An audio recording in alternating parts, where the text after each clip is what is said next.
Hello and welcome again in this series of video lectures on chemical reaction and equations. We have understood chemical reactions, how to write them, how to balance them, and now we were discussing with the types of chemical reactions. We have seen different types of chemical reactions in which we have studied about combination reaction.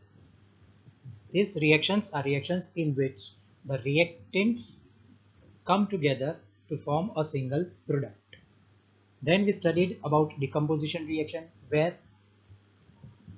a single reactant gets decomposed into more than one products. In this video lecture, we will be studying about endothermic and exothermic reactions and displacement reactions, and later on we shall study about reduction and oxidation reactions, which are also known as redox reactions. So let's begin with exothermic reaction. Now when we look at this word exothermic reaction and split it into two parts, we get two different words, that is exo and thermic. Exo means what is being released or set out, and thermic is the word related with heat, means when heat is let out or released during a reaction, such reaction is known as exothermic reaction. We have seen some reactions where heat is released in enormous amount during its occurrence. Some of the examples we can take are when calcium oxide is dissolved in water, it forms calcium hydroxide, which is aqueous in nature, and it can be represented chemically in following ways, where calcium oxide is represented by CaO. Chemically it is represented by CaO. It is calcium oxide and it is in solid state, and when it is dissolved in water, which is in liquid state, we get an aqueous solution known as calcium hydroxide, which is represented by CaOH. And during this process, during this reaction, enormous amount of heat is released. So this heat hits the surface of the container and makes the container hot. So heat is released. During this reaction, whenever we touch the outer surface of the container in which these two reactants are mixed, the outer surface becomes hot. That is because of the release of heat during this reaction. Let's take a look at another example in which we burn natural gas. Now, natural gas, main composition of natural gas is methane. So when methane gas is burnt in presence of oxygen, that is in presence of oxygen, it gives us two different products, that is carbon dioxide and water, which is in form of vapor, and it also releases heat. This is symbolically represented in following way. Methane is represented by CH4, which is in gaseous state, and when it reacts with or burns with oxygen, which is also in gaseous state, it forms two different products known as carbon dioxide, which is also a gas, and water, which is also in form of vapor because of heat, and hence it is also in gaseous state. So in this way we get different products when these two different reactants react with each other, and all the products and reactants are in gaseous state. And also according to it, a lot of heat is also released during this reaction. This heat is used in various applications in our day-to-day life. We even cook food, we even drive vehicles, even in propulsions. This gas is burnt in presence of oxygen, and the heat released is used in various applications. So in this reaction also heat is released, means heat is felt out due to the release of it from the reaction. So such reactions in which heat is released, these are the important words which helps us to remember the type of reaction. When heat is released, means it is set out, the reactions are known as exothermic reactions.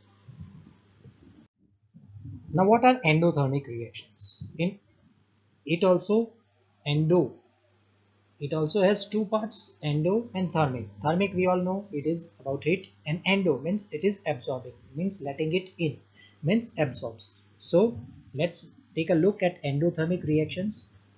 In some reactions we observe that substance when heated it gets decomposed, means it gets decomposed into different products. Energy is used in form of heat, sunlight or electricity for decomposition of reactants. These reactants are decomposed using the energy in form of heat or sunlight or electricity. Any of this form is used and the reactants are decomposed into different products. So let's take an example. When calcium carbonate is heated with it in presence of oxygen, it gives calcium oxide and carbon dioxide. This reaction is represented in this way. Calcium carbonate, when heated, it gives calcium oxide and carbon dioxide. This is the word equation, and now we are going to write a symbolical representation of this equation. That is, calcium carbonate is represented by CaCO3. It is in solid state. When it is heated, it gets decomposed into two different products known as calcium oxide CaO, which is of course in solid form, and carbon dioxide gas, which is in form of a gas, and it is released during this reaction. So in this way, this calcium carbonate absorbs heat and it gets decomposed into two different products, calcium oxide and carbon dioxide. So that heat is used to decompose the reactant. Same way, let's take another example, that is silver chloride. When it is applied on the surface of a dish, and if this dish is placed in sunlight, direct sunlight, then due to the reaction of sunlight, this silver chloride breaks up into two products known as silver and chlorine. So this is symbolically represented as AgCl. Silver chloride is represented by AgCl, that is twice AgCl. It is in solid form, and by the reaction of sunlight it decomposes into solid silver and chlorine gas, which is liberated from it. This silver has a shiny surface and it forms a shiny surface on the dish, on the surface where it is applied. So here silver chloride absorbs sunlight, it reacts with it and decomposes into silver and chlorine gas is liberated here. Here energy is absorbed in form of sunlight. So heat decomposes the silver chloride into silver and chlorine. So the reactions in which energy is absorbed, here we clearly mention it is absorbed. So endo means to absorb and exo means to release. So these reactions in which energy is absorbed is known as endothermic reaction. So it's easy to differentiate between these two. Let's take a overview of both these reactions.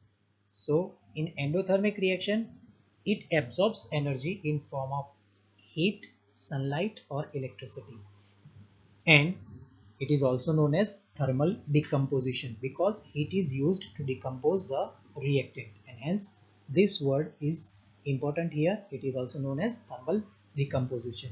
On other hand, it is exothermic reaction where it releases heat. Do remember these words. When heat is released, it is exothermic, and when it is absorbed, it is endothermic.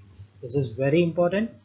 So in this way we can differentiate both the types of reaction. Where heat is released, then it is known as exothermic, and when heat is absorbed, it is known as endothermic. So these are the two types of reactions, endothermic and exothermic. Now let's continue with another type of reaction, that is displacement reaction. Here displacement word means to replace something from its position or to move that particular object from its position and take its position. So here also displacement takes place. Let's try to understand what these reactions are.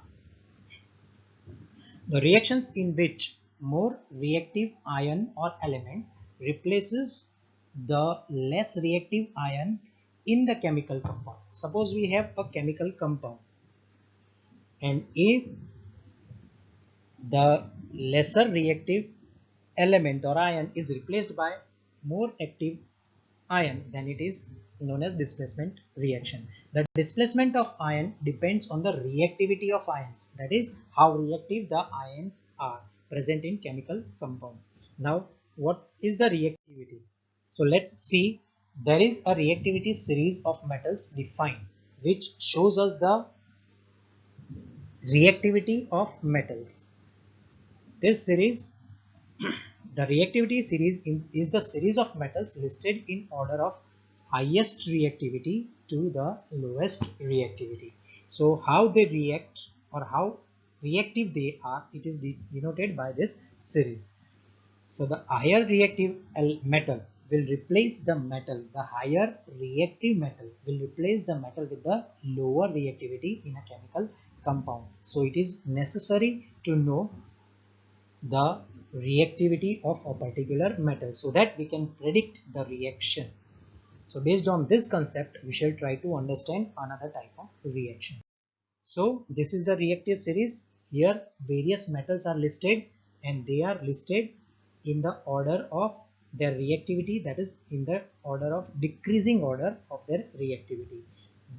Look here, the first metal, that is potassium, it is very reactive. The most reactive is the first, that is potassium, and it is most reactive metal, and the metal at the end, that is element in the last position, that is aurum or gold, it is the least reactive element. So in this way, this is the series which is denoted in the decreasing order of their reactivity. Now here, to understand this reactivity series and how it helps us in predicting the reactions, let's take two examples. Suppose there are two elements present in a reaction. One is iron, that is Fe, and another is copper, that is Cu. The reaction we are going to see in the later section of this video.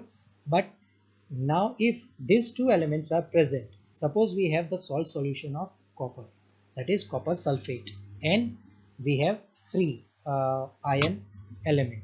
Then if we put some iron fillings or iron element in this solution, then the as iron appears above copper, it is more reactive than copper, and hence it will replace the copper and form the solution. So the higher the reactivity, it will replace the ion with lower reactivity.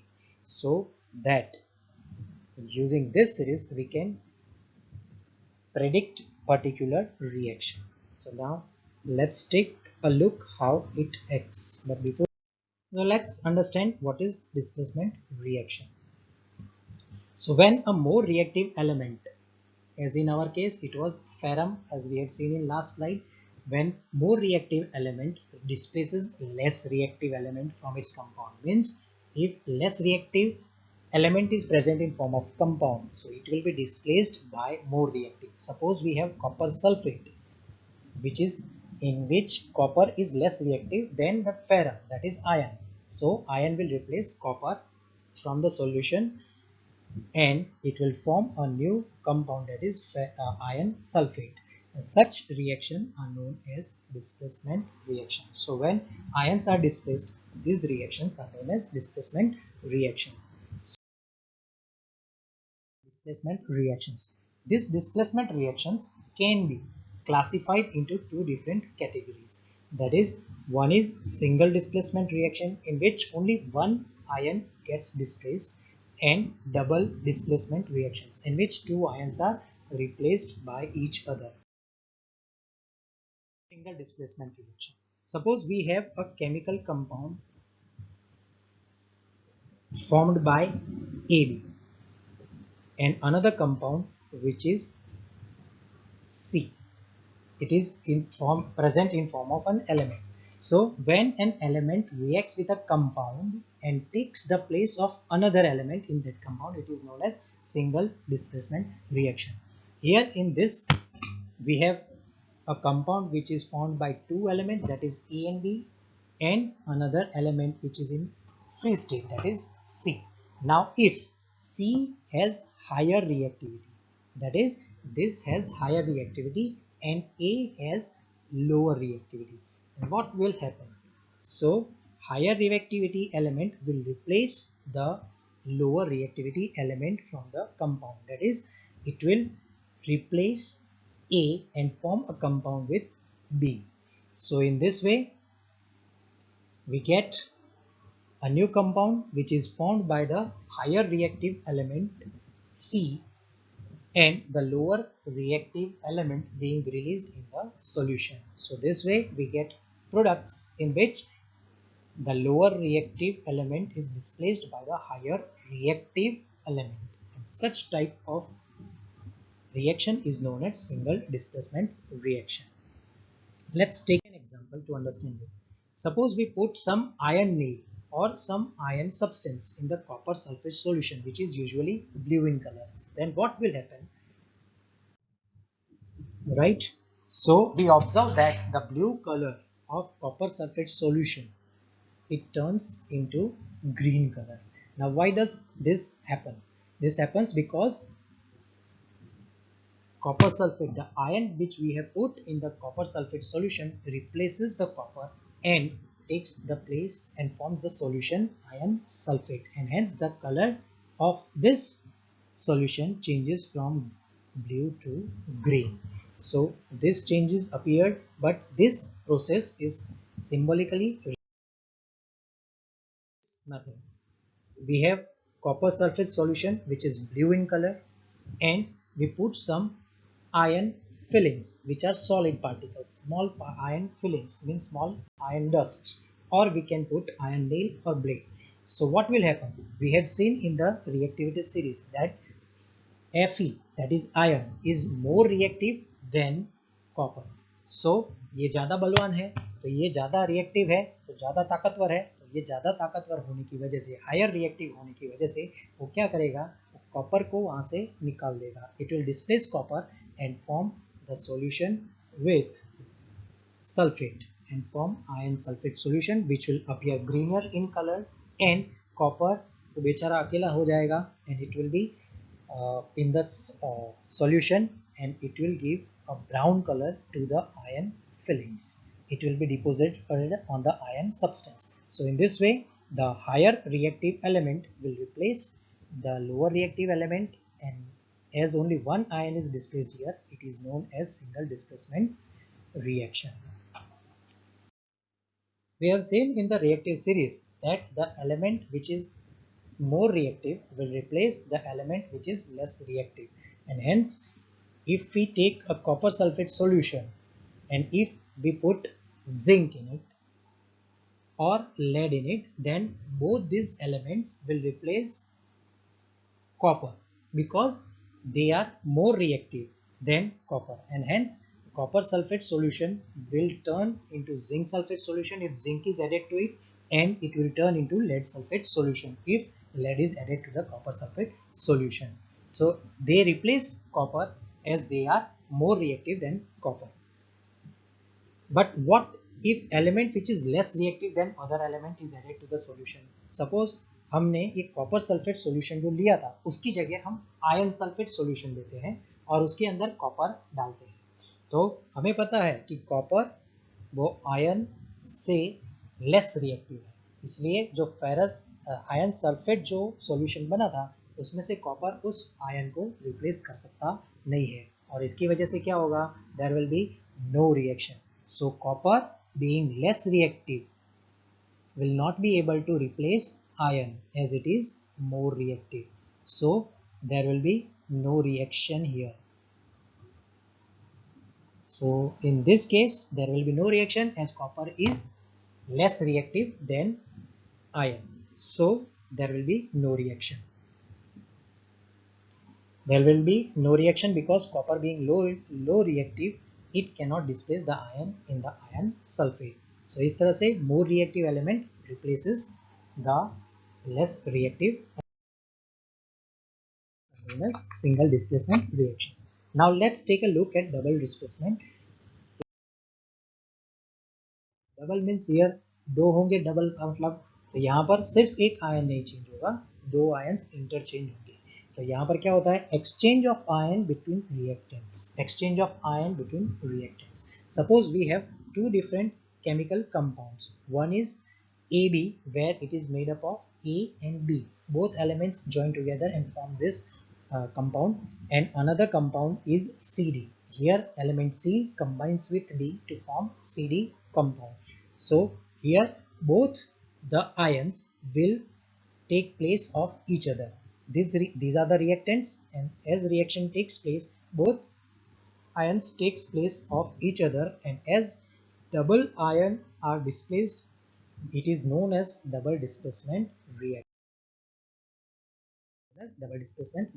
Let's take an example where sodium sulfate solution is added to barium chloride. Sodium sulfate solution. Sodium sulfate is denoted by Na2SO4. It is in aqueous form, and barium chloride, that is barium combines with chlorine and forms barium chloride compound. Both are in aqueous form. Here sodium and barium both displace each other, and hence when they react together they form new products, that is barium sulfate and sodium chloride. In this way two different products are formed here, that is barium sulfate and sodium.